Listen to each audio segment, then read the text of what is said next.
Public Transport in London and Delhi by Niraj C. Chaudhary. Niraj C. Chaudhary is one of the famous Indian writers in English. In this essay, Public Transport in London and Delhi, the public behavior of British people and the Indians were compared. Niraj Chaudhary एक famous English writer हैं. The Public Transport in London and Delhi chapter में उन्होंने British people और Indian peoples के behaviour का compare किया है. The English are habitually silent. जो इंग्लिश लोग हैं उनकी आदत होती है शांत रहने की. Even in a most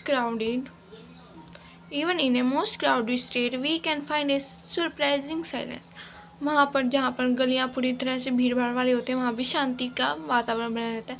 the same calmness can be found in the restaurant. ऐसा ही वहाँ पर रेस्टोरेंट में बना रहता है वातावरण. Though the restaurants are crowded in lunchtime, there was no conversation. Lunch time में जब वहाँ के रेस्टोरेंट पूरी तरह से भरे रहते हैं वहाँ भी तब भी वहाँ पर पूरी तरह शांति बनी रहती है. वहाँ किसी प्रकार कोई कन्वर्सेशन नहीं होता है. On the other hand, in Indian restaurants and public places are completely different compared to the English. ऐसे दूसरी ओर जो इंडियन रेस्टोरेंट और पब्लिक प्लेसेस हैं वो पूरी तरह से अलग होते हैं. In the buses of Delhi we can see passenger lean against one another and put their arms around another passenger. Nobody minds. ऐसा कि हम देखते हैं कि दिल्ली की जो बसेज हैं वहाँ पर पैसेंजर क्या एक दूसरे के ऊपर हाथ रखे होते हैं, धक्का मुक्के होते हैं और कोई भी व्यक्ति इस बात को क्या माइंड नहीं करता है. The buses are full of conversation of both public and private topics. जो दिल्ली की बसेज हैं वहाँ पर क्या पब्लिक टॉपिक और प्राइवेट टॉपिक से बातचीत चलती रहती है. We can see even the stranger talking intimately.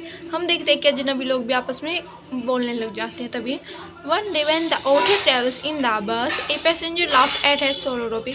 एक दिन जब ऑथर ट्रेवल कर रहा था बस में तब एक पैसेंजर उसकी सोलो टॉपिक को देखकर हंस रहा था. Well another passenger express as concern about health. दूसरा पैसेंजर उसकी हेल्थ को लेकर कंसर्न दिखा रहा था. The passenger in Delhi help one another to get their destination.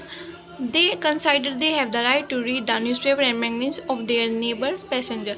तो दिल्ली के पैसेंजर एक दूसरे की जगह ढूंढने में मदद कर रहे थे.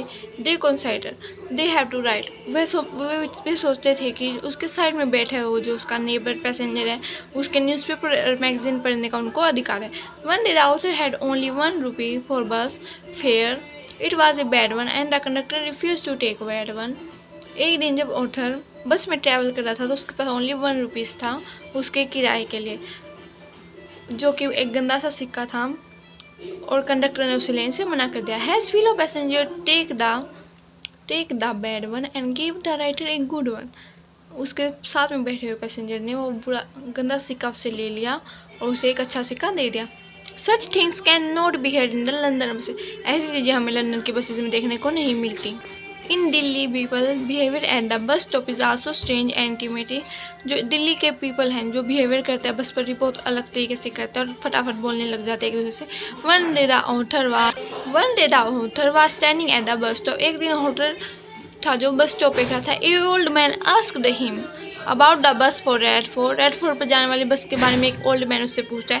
Then he started to talk him. तो वह उससे बातचीत करना शुरू करता है. इवन एज पर्सनल थिंग वह उसे अपनी पर्सनल बातें भी बताने लगता है. He is the writer address and promise to send mangoes and they supply. वह राइटर से उसका एड्रेस पूछता है और उसे प्रॉमिस करता है कि वह उसके लिए आम भेजेगा.